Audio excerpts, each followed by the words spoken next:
court's always opened on the 2nd. I run on CBC time. The only problem is that now that I'm retired and I have to carry a diary with me everywhere and enter everything, I don't always get it right. Mine was marked for 7:30. I want to thank my interlocutor here for phoning me and telling me to get all parts of my anatomy over here. The rumors are behind me that we ought to charge you and fine you.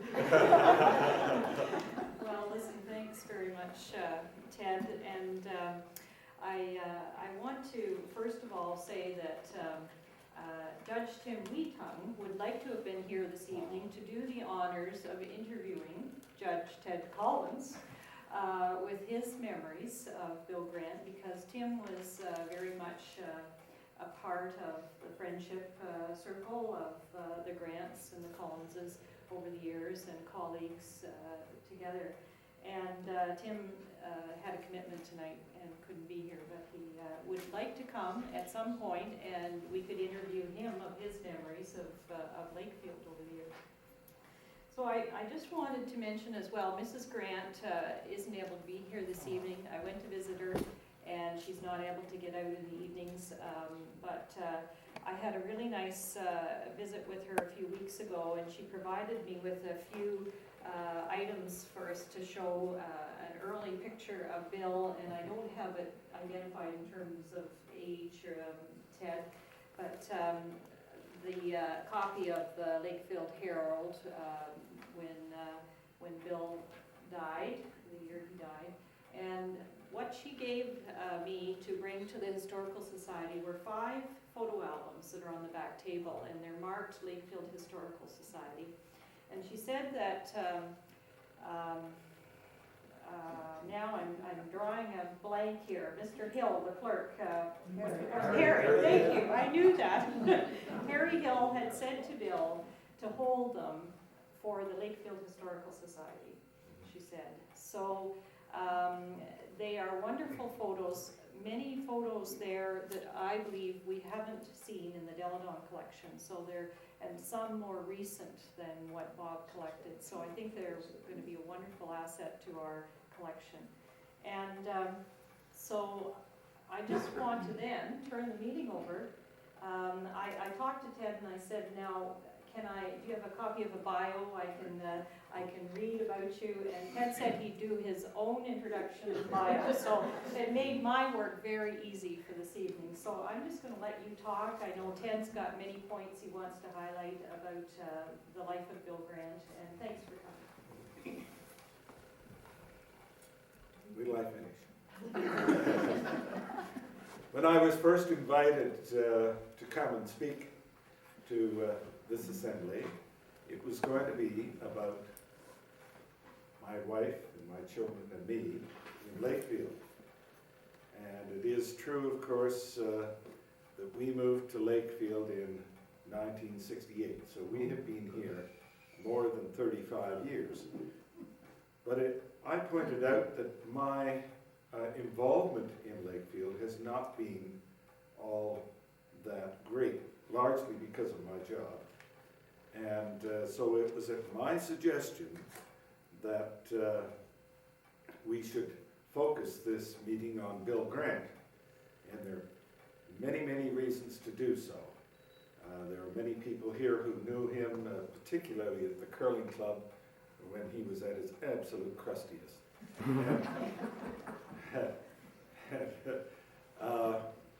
And so I thought I would have it focused on that. However, you're not going to get away without my giving my own bio. And I'm entitled to embellish it, you see, because none of you know for sure. I was born on Brown Street in Peterborough, if any of you know that area. And for my first 3 years, ages 3 to 13, what I consider home was on Romaine Street, and I ran in the Purnell Street gang. My father was second oldest of 17, and had been taken out of school at the end of grade 8. He stood first. I still have the fake gold watch they gave him. Yes. for standing first, and the next day he was working in the Auburn Mills. He was drafted during the war because he was a weaver and put on the looms to make brake lining for the Allied tanks. By 1944, when I was 6 years old, his asbestosis was so bad he couldn't walk from one end of the room to the next, and he coughed for 24 hours a day. My father died of asbestosis. And here's the kicker. He would come home at lunchtime, because he was working 12-hour days, and undress on the landing, and run upstairs and have a bath, put another outfit on, and my mother would take the clothes down to the laundry tubs, and the asbestos would come off in sheets, and I remember seeing this. My mother died of asbestosis. So how did I get to university? Well, because I had a father who was so ill and had virtually no tools and no training, I couldn't do things with my hands the way all the other kids in the street gang could. And so I studied hard, and I won scholarships. And the rest is history. I went on to law school and kept winning scholarships as I went. When I finished, and was called to the bar, I had just got married. My wife also came from a widowed family, and she put herself through university. I worked on the killing floors of Canada Packers, by the way, for one summer, and then the other summers I was in other parts of the plant or the office. But I'd had some farm experience, and those who have farm experience know that it doesn't necessarily have to curve your stomach to see the pigs killed. I'm looking at Brother Frankish down here, you know all about that. Anyway. I like that, didn't die. That's right. So I was a member of the lucky generation because we made a huge amount of money at that time. By the time I had been there 7 summers, I was making $80 a week. This is in 1963. I was paying income tax. Yeah. What infuriated me was that for my fees, of course I was in the 20% bracket, I was getting 20% of my fees back on income tax, and all my guys, my classmates from Forest Hill and Rosedale, of course, were being sent by their daddies who were getting 50% back. That's the way income tax works though, right? So when I finished my articles, and I did them partly in Toronto in a litigation firm, and in Walkerton in the water was good then, in the office of Campbell Grant, another Grant not related to Bill, and Campbell Grant became a Supreme Court judge, and I was working in that office for part of it. When I finished, I had offers in 2 firms in Toronto, the Walkerton firm, a Belleville office, and a large Peterborough firm, large by Peterborough standards. And I had always remembered my father talking about this man, Bill Grant, who wouldn't walk across the street to pick up $1 million. And I see a colleague of his near the back, and she would be able to confirm that he never worked for money. Never worked for money. And that was his basic lesson. So I just wrote him. You want to know the kind of man Bill Grant is? First of all, everyone here knows he was a socialist. But he really believed in the assessment and judgment and opinions of people who were working. And when he heard from me, he decided to check me out to see whether he would want me as a partner, because he had always worked alone. He'd always been a single practitioner up to the age of 53, which is unusual. And what he did was, he found somebody who knew somebody that worked at the firm where I was articling. And it was a large firm in Toronto. And of course, the person who was working there was one of the secretaries. And he asked, and he sent cash through for essays about me from all of the staff. He said he wasn't the least bit interested in the damn opinion of any of the lawyers. They wouldn't know. That was exactly the way he put it. And he got the essays back in front of me, and I decided he would be more interesting than going with the larger Peterborough firm or the Belleville firm, and I had decided I didn't want to stay in Toronto. So that's how I came back to Peterborough, where I've been born and raised, and I went to PCBS, of course, the best high school in the county by far, and yeah, I can't stop talking about PCBS. The teachers I had there were fabulous. I was in Peterborough a very short time, and I was elected an alderman at age 26, which I believe may still be the record as the youngest. And I retired at age 30 because we moved to Lakefield. Now this is where we meet again, because we moved to Lakefield because my wife got the house she wanted, which of course was Bill and Mark Grant's house. And they had been in the house for 24 years. And so that was the end of my political career. And we moved to Lakefield, and a few years after that I was appointed. So that's pretty well end of story. I have 3 children. My son and his wife have 2 children. My youngest daughter has 1 child, and the middle one is, we think, about to get married, and we're really, we could use 1 more grandchild. So I think I should tell you what I know about the history of Bill Grant. Bill was actually born in Wingham in an aunt's house, but the family were situated in Hope Township, which is not far from Bowmanville. And his father died very suddenly when Bill was, I think, 6 years old. And in those days, now we're talking 1917. In those days, of course, families would be split up and kids would be shipped off to different aunts and uncles. And he spent most of his time with an aunt and uncle who were in Brantford for a while, but mostly in Port Perry. His uncle was the high school principal at Port Perry High School. And he spotted Bill as being a really bright guy. Anyone who knows Bill would agree that the assessment was right.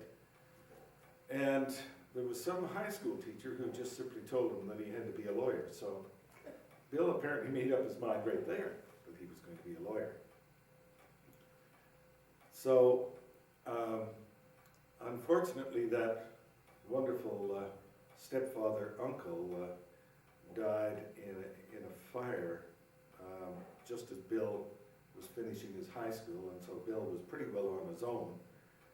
He had a small inheritance from his father's estate and was able to make use of that plus his summer earnings, and he went off to Victoria College at University of Toronto.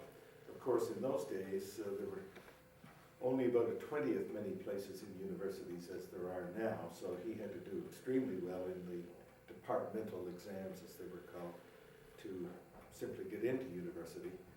And he had a wonderful time at Victoria, and then he went to Osgoode Hall, where all Ontario lawyers were being trained at that time. And so he had 3 years at each. Now, he studied psychology when he was in Victoria, and that was a new kind of study. And I think anyone who knows Bill Grant would understand that he has a clear understanding of what really makes people tick. And this was a talent of his that very few lawyers had, because most people who spend a lot of time in university and in law school are out of touch with how ordinary people think. I can tell you that every one of you in this room who has lived here for, say, the last 30 years, Bill Grant would have stories about you. He would, and he'd love to tell them. And he was meticulous about being accurate. If you tried to tell a story to which he'd been a party, he would keep correcting you to make sure that you didn't embellish it, which is most annoying for a storyteller like me, because the stories have to get better and better each time you tell them. He wasn't interested in that. He would get them absolutely accurate. Now, and he kept track of everyone in the village. Now, Bill and Marg moved here in 1944. They had one child who survived and who tragically took his own life because he had schizophrenia. Marg is still in the village here, but they have no progeny left at this point. She born 2 other children, one stillborn and one who died in the first days. So it's a rather tragic life in some respects, in important respects. But Bill, before he had even got out of law school, had immersed himself in the politics of the CCF, which had started in 1933, and Bill was on board. Now, of course, anyone who was CCF at that time was immediately called a communist. And indeed, within the party at that time, at each local, there would be a communist faction, and then there would be the angry anti-communist faction that was trying to boot them out so that they couldn't take control, and Bill was one of those, and he was more anti-communist than a United States Republican, I can tell you that. And so he was one of those who was constantly battling to try to keep the party on the pure democratic path. He ran, of course, in one election when he was still in law school. He actually had a soapbox corner. Yeah, this is 1932, 33, 34. He had a soapbox corner at the corner of Logan and Danforth. That was his corner. And he tells great stories about how you would have someone else who was the heckler, right? So you'd have a heckler appointed who would show up and the crowd would start to gather, and then the heckling would begin, and that would draw a bigger crowd. And but the fun of this kind of campaigning. And Was so, the heckler on staff? oh yeah, yeah, oh yeah. And he said the next night we'd go to his corner and I'd be the heckler.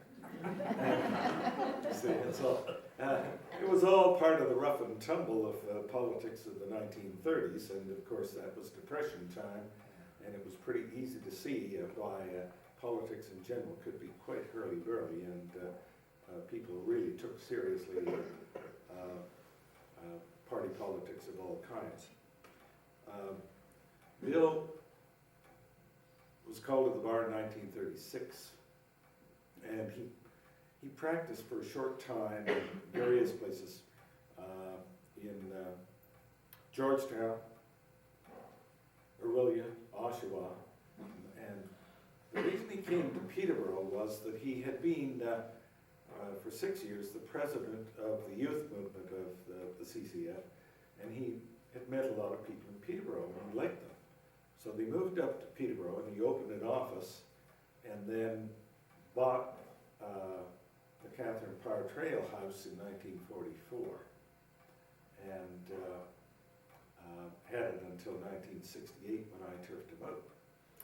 And at the back of the property, of course, was a corral. Bill always had horses, riding horses, Arabs. He had what was considered one of the 2 or 3 top Arabs of Ontario, in fact, for a while, called Manola.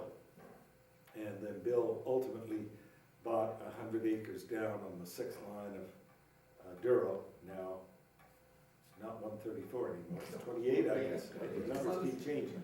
But anyway, he decided it was too much trouble going up and down the road to his horses every morning, and decided he wanted to build there, and so that's, and they wanted to sell to someone they knew, so that was the house my wife wanted. So that was the end of my political career. You know, when she gets the house she wants,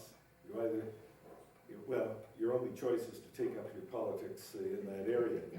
But I thought I would take about 5 years to settle into the community before I moved back into politics. And then I was going to aim to be warden of the county, you see. Because my great-great-grandfather had been warden of the county back in 1882. And so that was my target. Now, Bill Grant was warden of the county, and his political career is interesting because this is what is really important. He was on council as a councillor in Lakefield, I think for 2 or 3 years, and the elections used to be every year. And then after 2 or 3 years, he ran for warden, and he was elected 13 times. He holds the record for the longest serving reeve in the history of Lakefield by a wide margin. And the interesting thing about him, of course, was the reason he was elected was he was a true Scot in terms of finances. He was very thrifty. He was a Tommy Douglas socialist. Remember Tommy Douglas? Premier of Saskatchewan, 17 years, 17 balanced budgets, 17 surpluses, in fact. Well, that's the way Bill Grant was. And that road, Yes, that's right. Oh, yes. Still able to do great things, but the important thing was to always be as thrifty as possible. Now, Bill was always an early riser, and particularly as reeve. And he would be up at 5 in the morning, mount one of his horses, and ride around the village every morning. Yes, on a horseback. And he'd be checking out everything that was happening in the village. See how this particular sewer was going. He kept track of everything. There was a mention of Harry Hill, incidentally, and it would be nice to have something about Harry Hill. And I'm sorry that Bill didn't leave a good deal of information on Harry, because Bill had a huge respect for the abilities of Harry Hill. I only dealt with Harry very briefly when we were putting up the arena. Bill, of course, had to fight very hard so that this village could be the first one east of Toronto to have a waterworks. And indeed, the only election he ever lost was the first time he campaigned for it, and he came back the next year and thumped the opposition, and Lakefield wound up with the first waterworks in any village east of Toronto. And it was a sign of the kind of focus that he could have about important things. He was also chairman of the building of the arena in 1946, but that one, of course, was a wooden arena, and it came down in 71, and I wound up as chairman. He said, "It's your turn, Ted." And so I was chairman of the next arena that went up, and it was the first steel arena this side of Oshawa.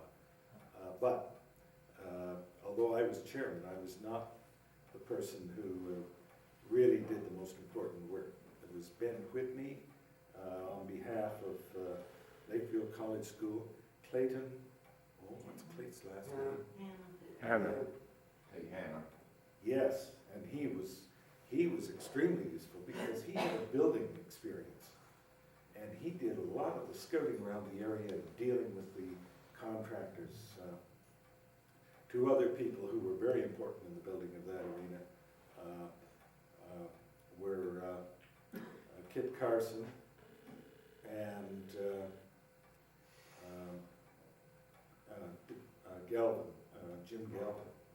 They were real driving forces. All of the, I got the credit for it as the chairman, but all of these people were much more important than I was. But that pretty well is the beginning and end of my contribution to Lakefield, whereas Bill was in there being thrifty with everyone's dollars and still getting important things done. Well, of course, he was a major force in the Lakefield Curling Club. If you really wanted to see crusty Bill Grant at work, you had to see him at the curling club. And he was the forever and ever secretary, but he in effect ran all of the meetings because he was a person who understood how to organize meetings and how to make sure that they ran according to the rules. If you run meetings according to the rules, believe it or not, things get done faster and everyone gets heard from. So he knew how to do this, and it was one of his special talents. My picture of Bill, he was not a successful curler, although he was club champion once in all those years, is with his Grant tan, and he would call a shot and he'd want it there and he'd take out the tan and throw it down. So you knew that's where the rock was supposed to end up. A lot of people who were a tad sensitive would get a little disturbed about that. But he was also a person who understood that the roaring game should be a roaring game. One time, I was at a bonspiel, and I was skipping a rink. It was the Coils Mixed Bonspiel. It used to be a big deal in those days, 24 rinks. And our law office used to put in 2 rinks. Yeah, but his wife Marg would curl with me, and my wife would curl with Bill. And so we were over on ice 1, and Bill was over on ice 4. We were playing a very genteel rink from near Oshawa. And this nice lady came over to Marg and said, "Listen to that man shouting over there. Aren't you glad you're not curling for him?" And Mark said, "Oh, I certainly am." I said, "Man, he's my husband, too."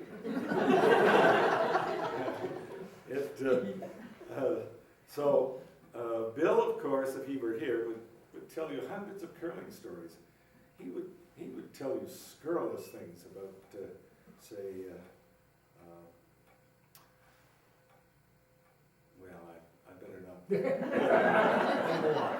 I better not single out any people. I see one of them back here. He would tell stories about the guy with the beautiful white hair. But Bill had a story about everyone, and because he was a great observer and kept track of people and had a real sense of humor. As a lawyer, he was considered the best legal mind in Peterborough. And the young lawyers used to always be phoning him and gathering around to get special advice from him and listen to him talk. He had an enormous vocabulary, but never used it in a flowery way. He was a plain-speaking man, sort of like Harry Truman, the plain-speaking man. And but his remarks would, well, like Harry Truman, could be pretty salty. And so I worked with Bill then for 7 years, and before I was appointed. And Tim became a partner a few years after. Now, Tim Huitong's older brother was Tan Grant's best friend. And the Huitongs had always been clients of Bill Grant's. And so that's how Tim wound up choosing to come an article for Bill Grant, because he was a great trainer of lawyers. And then he became Bill's partner. I'd been gone for 2 or 3 years. So just to give you one of the salty stories, Tim Huitong absolutely worshipped Bill Grant. Isn't that right, Dorothy? You're a lovely boy. Absolutely worshipped Bill Grant. Always called him Mr. Grant. He wouldn't call him by his first name. And I don't know why Bill put up with it, but he did. Well, Bill practiced until the last week before he died and went into hospital. He never wanted to retire. He always wanted to still fiddle around with some legal problems, you know. His quantity of work, of course, went down. I went up to the hospital to see him, and of course, Tim was there. Whenever you arrived, Tim was always there. You know. Real surrogate father to Tim. And so Tim was there when I arrived at the foot of the bed, and I went up. And it was a semi-private room. I get up and I'm standing beside Tim. He rolls over, looks at his roommate, with whom he'd already established a real relationship, you see. They were telling stories back and forth. And he looks at him and he says, well, I'll have to change some of the wording a bit. He says, 2 friggin' judges. Only he used the copulative. Looks at the 2 friggin' judges. and cackled away. But that was, he never, he had never been awed by anyone's authority anyway, so that was the kind of person he was, a true Democrat.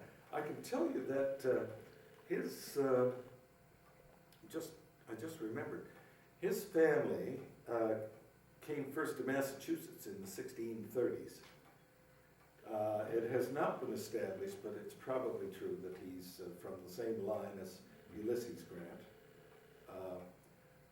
His family came to Canada in 1805, and the family liked to say that they were UEL, but this was not true, he says. They were not United Empire Loyalists because the father of the guy who came had served as a rebel in the Revolutionary War. And Bill's politics were always of the rebel side. I'll just check my notes and see if there's something else I should be sure to tell you about him.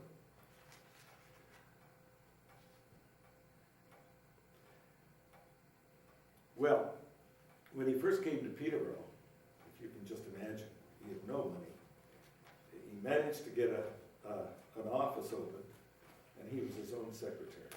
Did all of his own typing. Did all of his own conveyancing and everything. And he became the first director of legal aid in 1967, which he did for 16 years.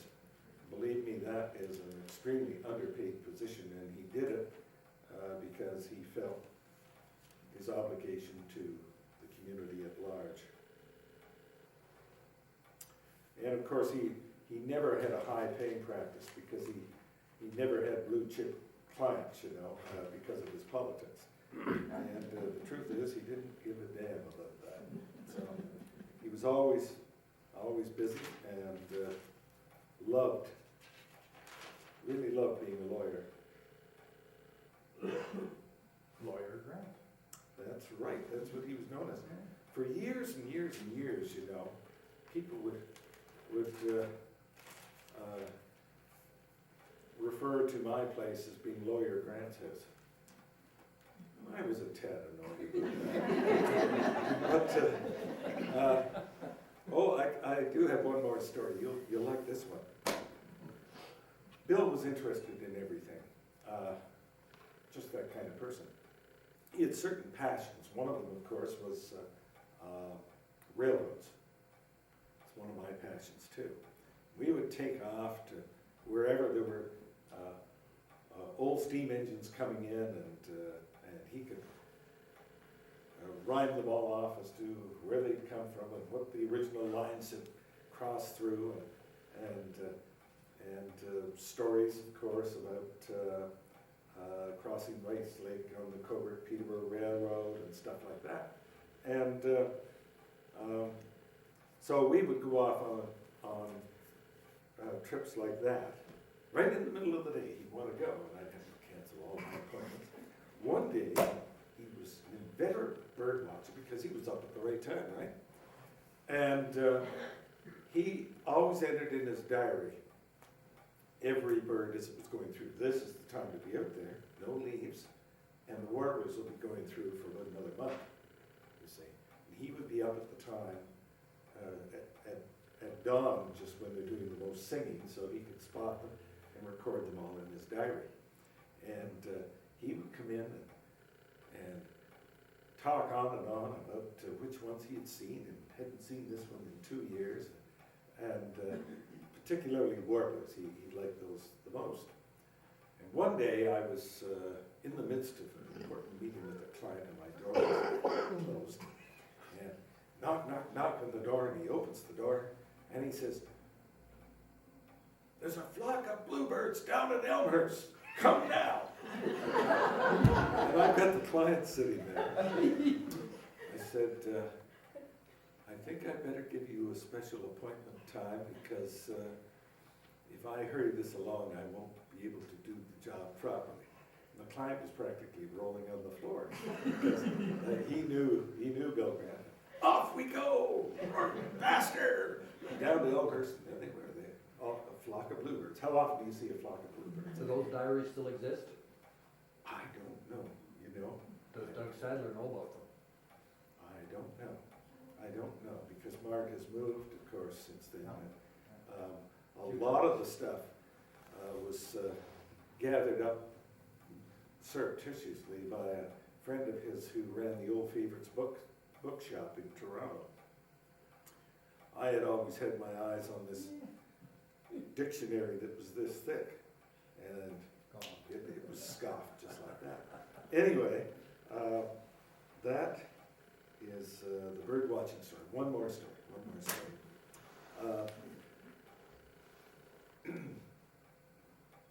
We always had an excellent staff, and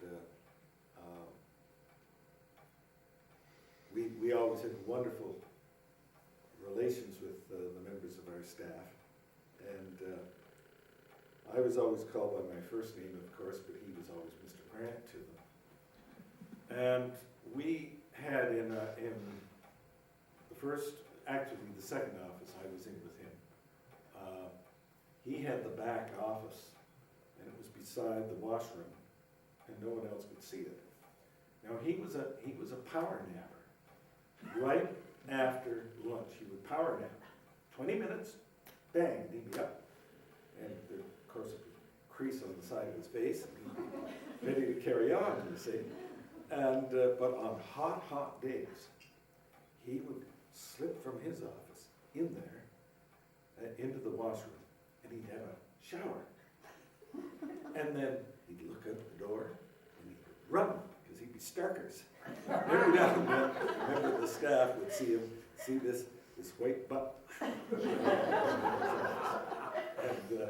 that was when we were above Jimmy Dunn's office. That was before we moved next door to the building. And so that was always a source of great hilarity. But it was something that never bothered him. Oh, you see, these stories keep coming back.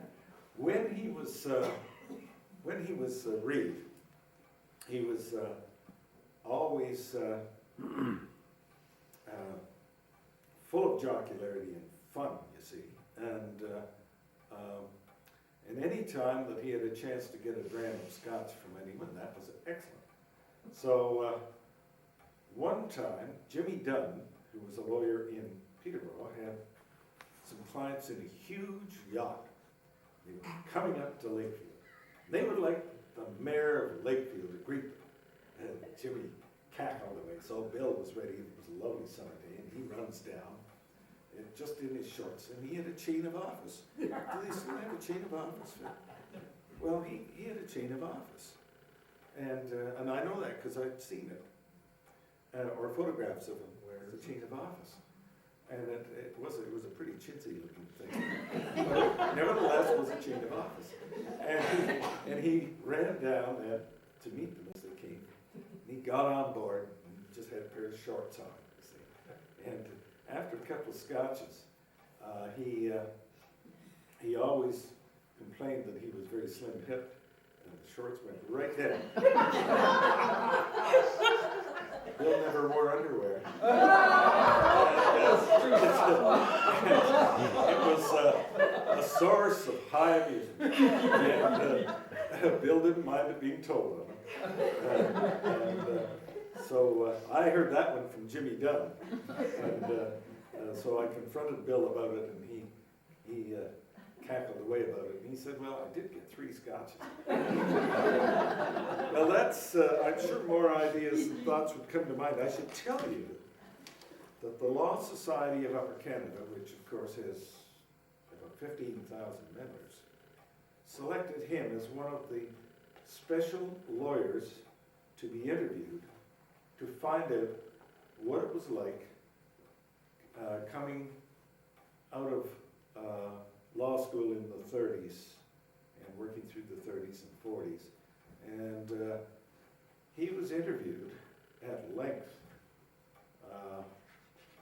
And I have a copy here.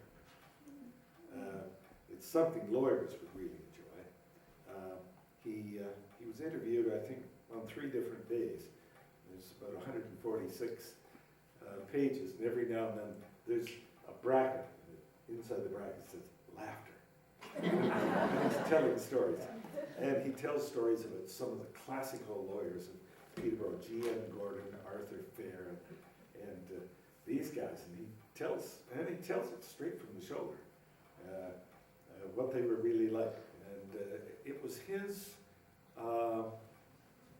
training, I think, in psychology, or his bent for psychology, that made him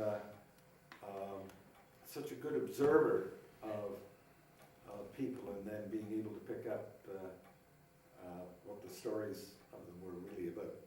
I think I've run out of ideas and thoughts, but if any of you have any questions about Bill, I'll answer them if I can. Thank you.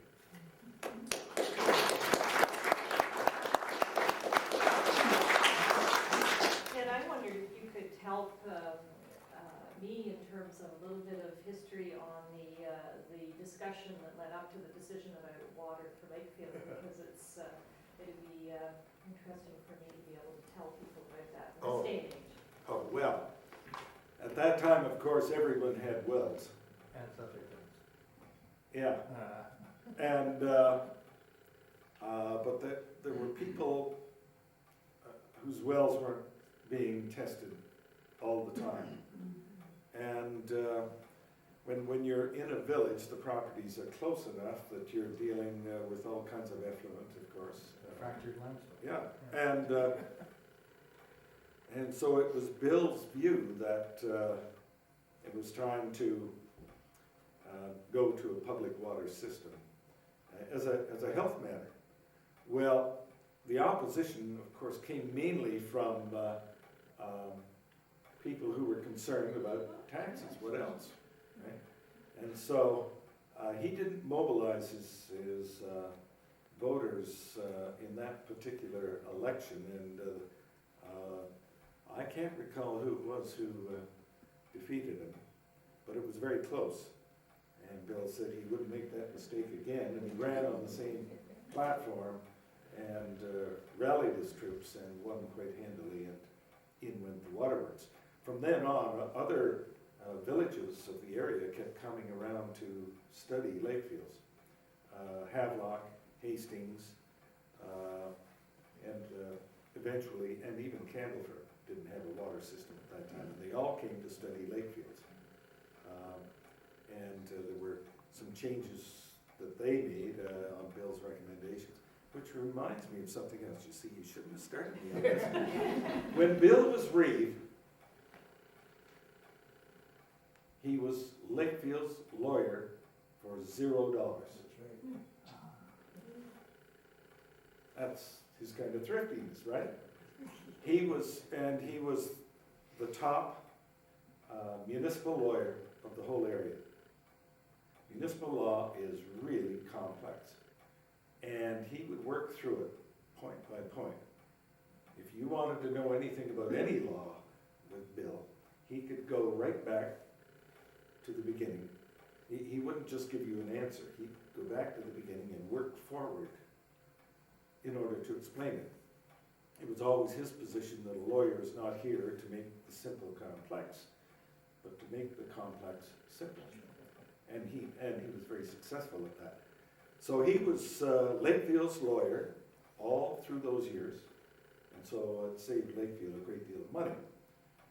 Well, as a result of that and his being on the county council, he became the municipal lawyer for Otonabee Township, Asphodel, the village of Hastings in the next county, Percy Township in the next county, Belmont and Methuen, North Monaghan Township, Burley Anstruther.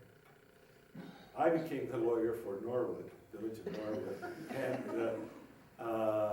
Chandos and Struther. And so, pretty well, with the exception of Smith Township between us, Who got Smith? we had it all, except for that, and the city of Peterborough, of course, used Gord Farquharson. But we had it all. But Bill Grant was the far and away the best municipal lawyer in the area. And as is shown by the fact that he did so much municipal work even outside this county. And but he enjoyed that. It was a lot of fun. And you should have seen him cross-examining people at Ontario Municipal Board. And he'd have them laughing out the answers that he was after. Anyway, that's it. Keith? I can add about the waterworks in Lakefield. I've been going to meetings at City Hall in Peterborough the first Friday of every month for many, many years, and it was always easier to park at Bill Grant's parking lot than City Hall. And I'd walk by and he'd go off his couch there. And I'd go in, and one day he was telling me about that vote, and he said he had to have somebody on council that would knock off Butts Northey. He said Butts Northey was not going to have water in this village, it would cost him too much money. So he approached my dad, reached out, and got him to run. My dad sat on council for 1 year, and that was the year they put waterworks in. Bill came to Lakefield because of my dad and mother. They went to high school together in Fort Perry. And we have always had horses, and Bill always loved horses. And they came to Lakefield because of my dad and mom, and we've been friends since I was born practically. But when he built his house on 134, he built his house on the same model as the barn at Graydon Manor. That's right. And it is so beautiful inside. It is just a lovely, lovely home. And Pam helped design that house. And Marg just really hated to sell that house. I talked to her tonight before I came, and she said to thank everyone that would care enough to come out tonight, and how proud she was that Judge Collins was going to do this for her husband, who she misses really a lot.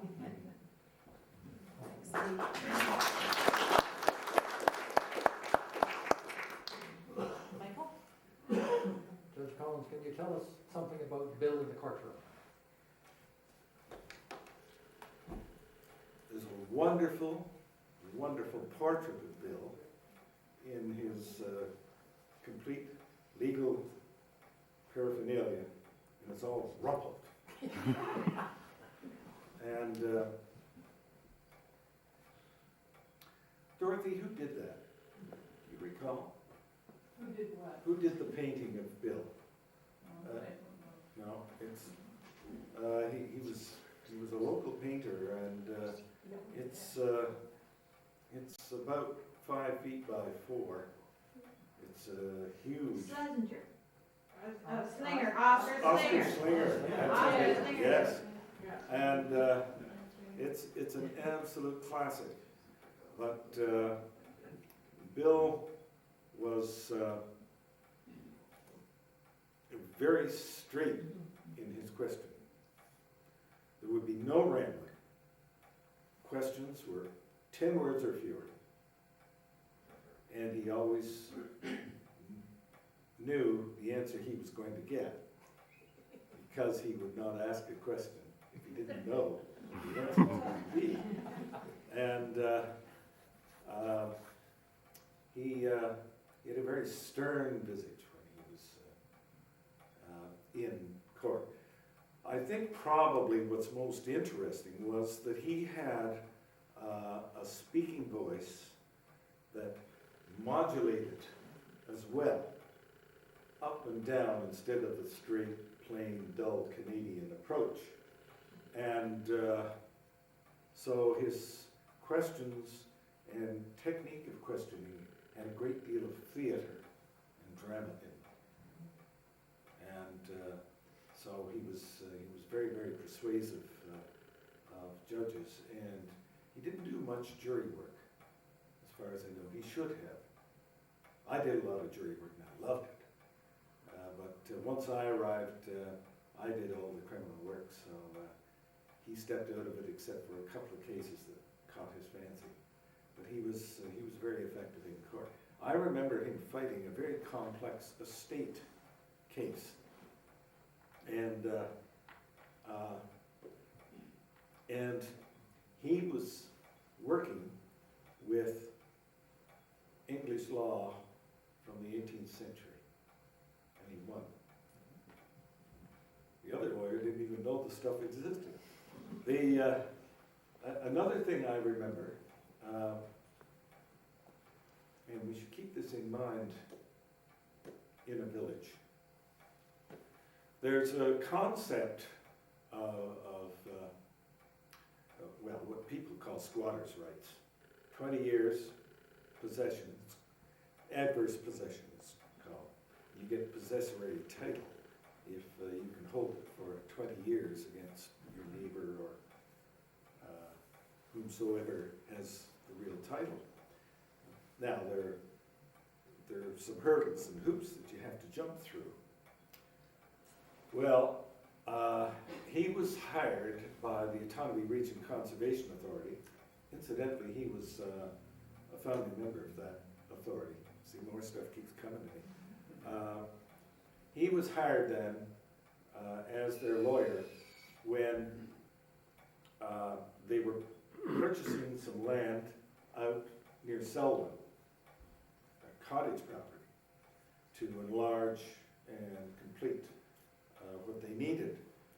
And when he did the search, it turned out that the vendor was going to rely upon possessory title, but it was on public land. Part of it was on a right-of-way.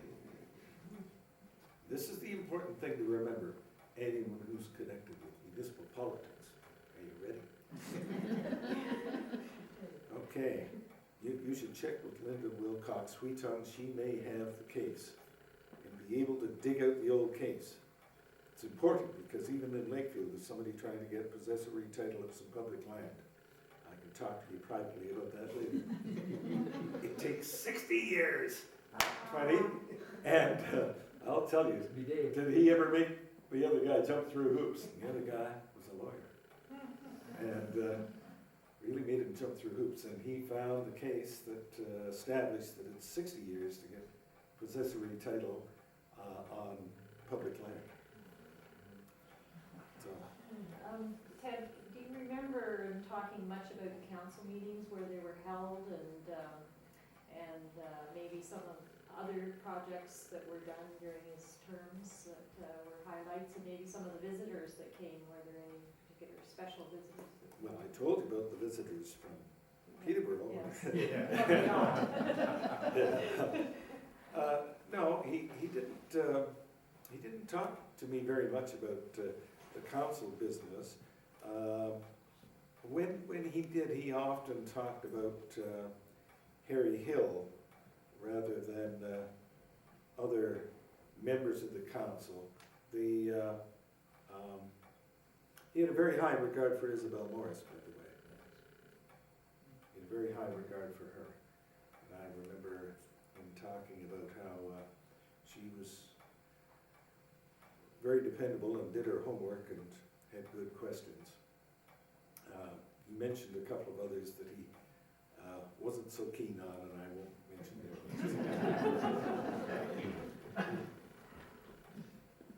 Okay. Any other questions? He was very involved with Cubs and Scouts in Lakefield too. Yeah, yeah, now this I find interesting, you see. Remember the beautiful, what do you call it? The boat pagoda, right? Yeah, the boat pavilion. Beautiful thing.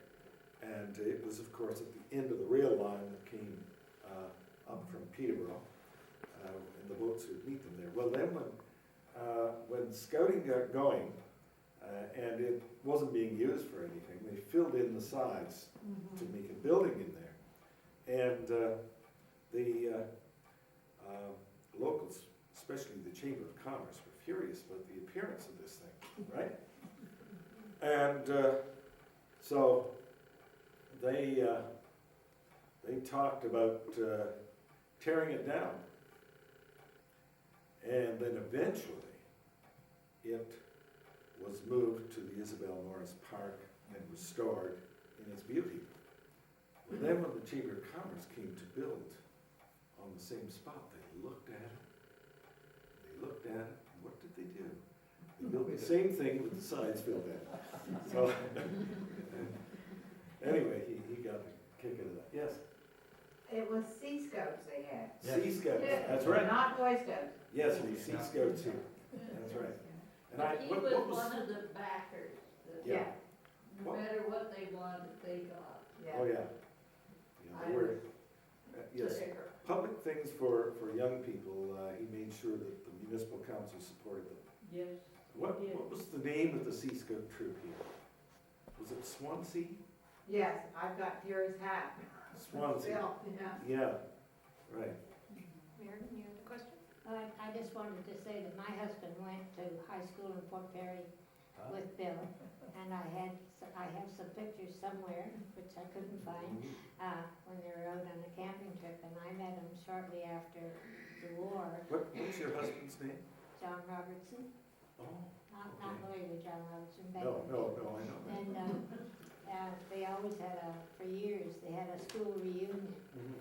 and, so I met. I don't know whether he's mentioned in this thing, but Reg Dowd is mentioned in this interview series of interviews. He talks about his time in Fort Perry. Has the Lakefield Historic Society got a copy of that? No, Could they have? I don't know whether, well, I suppose I could lend it to them to run off their own copy. The copyright, of course, is really with the Nasty newfangled. Law Society of Upper Canada, but what are they going to do to me? So, if somebody wants to take charge of this, and Mark Grant gave this to me, because Bill was entitled to a copy, and yes, I would certainly lend it to the Law Society or to the Historical Society to take copies of it. I take that on. And here's another thing, he was on the first board of directors for Sir Sanford Fleming, and became chairman of Sir Sanford Fleming, and they became good friends of the Sutherlands, and went traveling with them. He put up with the Sutherlands even though they were liberals. And he didn't have much taste for liberals. He could put up with red Tories, you know. But anyway, he did get along very well with the Sutherlands, and did a good deal of traveling with them. This picture, Tim, hangs in your house? This photograph, it was the first dial telephone in Lakefield, you see, rotary dial. And so this very auspicious man on the left is representing the Bell Telephone Company, as though my Reeve is learning how to use a telephone. The dog's name is Dom. They always had Dalmatians. Now, I don't know why. They're the yappiest darn dogs. and they were always yappy. But It was the saddle of the background. oh yes, when Bill was honored for 50 years of practice in 1986, there were 500 people came. And he was given, at this point of course, he was 75. And the local bar gave him a very high-priced English saddle. Now this was, Bill had saddles, but he usually rode bareback. Yeah, and once a year he'd fall off. You know, get thrown. And Dorothy, do you remember him hobbling in? He never broke anything. But he'd hobble in and he would be stiff and sore for about a month. But he'd always, of course, get right back up and get right at it. And so anyway. Judge Collins, I went to school with Tam, used to chum around with Tam quite a bit, and done some of the work down at the farm before Bill moved down there, Mr. Grant, I mean, back in the days too when Tom Heffernan owned the farm. Oh, yes. And my father had the blacksmith shop in Lakefield, which was a bit of a political centre at times. Yes. And was part of the move to the farm not brought on by the big blue building that now sits along the canal? Oh, yes. And an ongoing battle with a member of parliament that we had.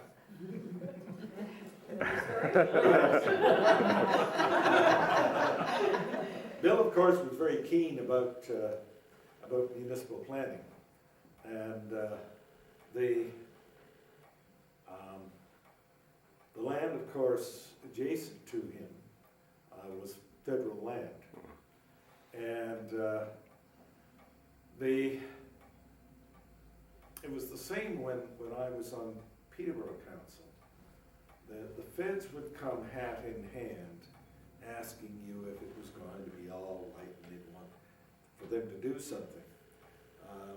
When I was on city council, they wanted to close up the underpass of the lift lock. And so what happens is